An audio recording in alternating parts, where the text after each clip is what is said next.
Alright, let's just start. First up we have the intervention, which is a very slow but powerful sniper. We'll therefore try our best to improve its speed, which is done by putting a skeleton grip on it and a remove stock. This will improve the aiming and movement speed of the sniper, although it will still have a very slow fire rate. We can also put a muffler on it, which will make the gun more quiet, and normally the muffler will reduce the fire rate of your gun, although it will not reduce the fire rate of manual weapons, such as this gun, meaning we don't get that downside. We can also choose between Tracerless and JTAC, which can both be used because they're very good. Tracerless is a direct upgrade to the normal intervention, which just makes the bullets harder to see, whilst JTAC makes the bullet drop and fire rate better, but you can't one-shot torso with it as fast as before. But you can use both.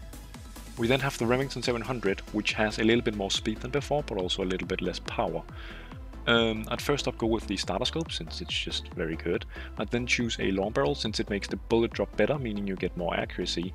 And then I'd once again go with the skeleton grip, since you get more speed from it. And this time I'd actually go with straight bolt pulled over the remove stock, since this sniper already has a lot of speed, and straight pull bolt will actually allow you to bolt the next bullet once you're scoped in, so you don't need to scope out now. And at last, I'd 100% go with Tracerless, since it just makes the bullets harder to see in the air. We then have the SVU, which is a super fast but weak sniper that can't one-shot headshot at longer ranges. Because of this, I wouldn't give it a scope, but rather a good red dot sight like Coyote, Hecate, or even the backup sight that you unlock at first, since you won't use this gun at really far ranges. I'd then 100% go with a long barrel, since this once again improves bullet drop, but it also increases the headshot range that it has. And then of course I'd then go with a skeleton grip for more speed, you always go skeleton grip, and I'd then use a blue laser to help with some of the recoil that you have on the sniper since it's semi-auto. Although you can also use a ballistic tracker with little to no downsides to help you hit headshots.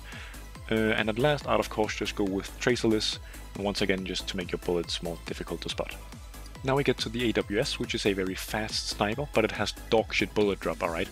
I'd first go with the starter scope, and then I'd skip the entire barrel attachment section since you can't put any barrel attachments on this gun. I'd then use a skeleton grip for even more speed, but then I'd actually go with a ballistic tracker so it can help me hit the headshots, since this gun has dogshit bullet drop like I said. And at last I'd just go with Tracerless once again, just to make the bullets harder to see. Up next is the BFG, which has a dummy slow fire rate, but it's extremely powerful. I'd first of all go with the normal scope, whereas I'd then give it a long barrel for more accuracy, then a skeleton grip alongside with the remove stock just for as much speed as possible, and at last I'd either give it of course Tracerless, or I'd give it .17 Wildcat, which makes it have little to no bullet drop, but you have to hit headshots. It's a very fun conversion to play with. Now we get to the AWM, which is decent at everything, and I'd first of all just give it the starter scope and then a muffler just to make it a tad bit more quiet, but you can also give it a loudener if you want, since it sounds very nice. And like usual, I'd of course give it a skeleton grip just for more aiming speed, and then straight pull bolt to let me bolt my rounds whilst being scoped in. And at last I of course choose between Tracerless but also 308 Winchester, and 308 makes you have worse bullet drop, but you have more bullets in a mag, which is very good if you can hit headshots. Next is the TRG, which is a very slow but powerful sniper, and of course it just needs the starter scope. And after that we can give it a long barrel just for the better bullet drop, and like always I will give it a skeleton grip just for more aiming speed, and after that I will actually give it straight bolt pull just to let me bolt whilst being scoped in. And at last I'd actually give it the TRG 22 kit, which makes the gun overall a bit weaker, but you're now a lot faster with it in every way, and the gun is still very strong. It's pretty much just a direct upgrade. We then have the Mosin, which is a very fast but weak sniper, and I'd therefore not give it an actual scope, since you don't really use the Mosin at super long ranges. So the iron sight, a Coyote sight or like ACOG or any red dot sight will work just fine on it. I'd then give it a muffler just to make it a bit more quiet, a skeleton grip of course, along with the remove stock for a lot more speed. And at last I'd give it the extended mag so I can have a lot more bullets in my magazine. Next up is the SVDS, which is capable of killing at longer ranges, yes, but it is a lot better used at close range since it can one-shot torso up close and it has a shitload of speed. I therefore would once again give it like an iron sight, Coyote or a red dot sight of choice, since you will most likely be using this gun at close range and not at long range. I'd then give it a muzzle booster which increases the fire rate, a skeleton grip and remove stock for even more speed, and then of course just Tracerless to make the bullets harder to see for your enemies. Now we get to the K14, which has a low fire rate, but very good aiming speed. Now I'll of course just give it the starter scope like usual, then a muffler to make it slightly more quiet, and it's no wonder that I'll once again give it a skeleton grip and then a ballistic tracker. Since this gun does have kinda bad bullet drop, so you might want the ballistic tracker to help you hitting the headshots. And at last I'd just give it traceless again, just to make the bullets harder to see for the enemies. Then we have the Hecate, which is just a BFG, but with a slightly better fire rate. I would as a result therefore go with the normal scope, then a long barrel just for the better bullet drop, and then a skeleton grip combined with remove stock just for better aiming speed and movement speed. I would then at last go traceless just to make the bullets harder to spot from enemies. Up next is the FT300, which is pretty much just decent at everything, but it only has one bullet, and I'd like to start off by just keeping the iron sight it has, since you don't have any good scopes to put on it at first. I'd then give it a long barrel for better bullet drop, a skeleton grip for more aiming speed, and then the marksman kit so I can actually have a magazine.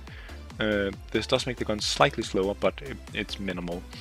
And at last, I'd give it the 6xC conversion, since it improves bullet drop even more, and also improves the amount of walls you can shoot through at the cost of slightly worse damage at close range, but it's still a very good conversion.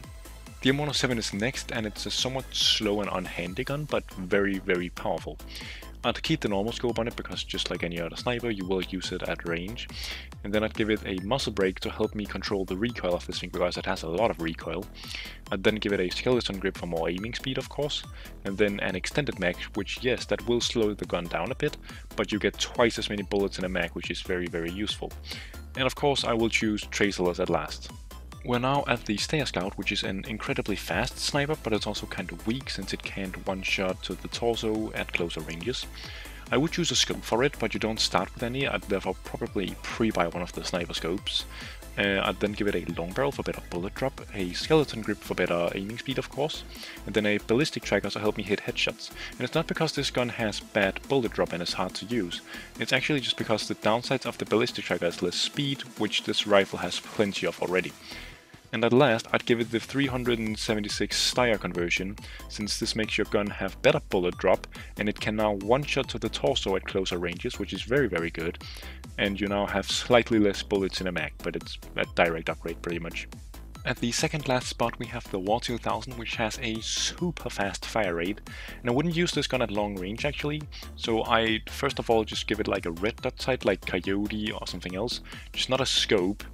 I'd then give it a muzzle booster which increases the fire rate of the gun, and then a skeleton grip which will increase the aiming speed. A blue laser of course, since this will help me reduce some of the recoil. And then at last I'd give it the 300 conversion, because the 300 conversion makes the gun capable of one-shotting to the torso at closer ranges, but you can't one-shot headshot at really longer ranges, which is fine, since like I said, you shouldn't really use this gun at longer ranges, it's like a CQC sniper. And last we have the NCW-20. Now I refuse to give a good setup on this thing, because I don't want to die to it, I hate it, my ears hate it. Yeah. No, I don't want to. I do want to say though that yeah, this is obviously inspired by Strider. The thing is just I don't feel like doing one gun per video. I want to do an entire class per video because I feel like you guys will get more out of that. But yeah, credit to Strider, this was not my idea at first.